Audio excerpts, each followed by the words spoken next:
Okay, so now I'm going to talk about the racial profiling and the discrimination of black boys. Okay, so during the inauguration of Barack Obama, which we all know, um, black boys in the Pierce County and King County area were being thrown in the back of police cars, beat up, and kicked out during the whole inauguration. Some of the black boys were threatened, and their mothers were kind of scared because the police actually did come to their apartment complex and racial profiled them every day. And some of the boys got beat up so bad, and they were all teenage boys. So this went on until Barack became president. After he became president, it stopped to a certain extent, and then it started back up again. I'm here to tell the story because those boys are older now, and a couple of them, four or five of them, their mothers is dead.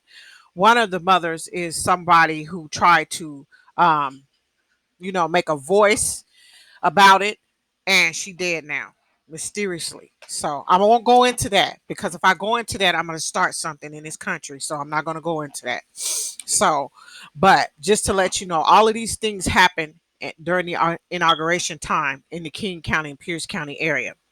It was so bad to the point where the police was just like coming in black areas, low income areas, picking them up off the sidewalk, putting them in the back of the car, beating them up, throwing them out, kicking them in the head. This went on continuous. And these boys was like 13, 14, and 15. So we're going to talk about this is why Black Lives Matter. If you say Black Lives don't matter, this is why it matters because this actually happened, and they had to live through something, and they were 14 and 13-year old and a 12-year boy getting beat up every day by a police officer, getting put in the back of the car and getting kicked out because they had some kind of vengeance if their mother speak out. Tacoma Police Department, yes, we're going to talk about them.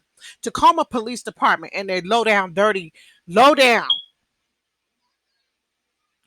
If you try to help your son or daughter, they will give them more time or sentence, and they pay a judge in private and call them before you have a court case to give your son specifically more time in order because they know you can't afford it. This is the low down dirty system of the Tacoma Police Department. They've been doing it for years, and then they'll just add stuff on there, and it's not even right. It's just stuff that they add on there because they know that the son or the daughter or whoever the black person is, especially if they have a history with them, they'll just add stuff on there because they know the mother can't afford it or the family can't afford it or the family can't or the family members can't afford it, and they know who they are because most Tacoma police, all of them, have a history with those black men and they know them and they know their mothers. So they know they don't have money. So they just be adding stuff on to their sentences and time,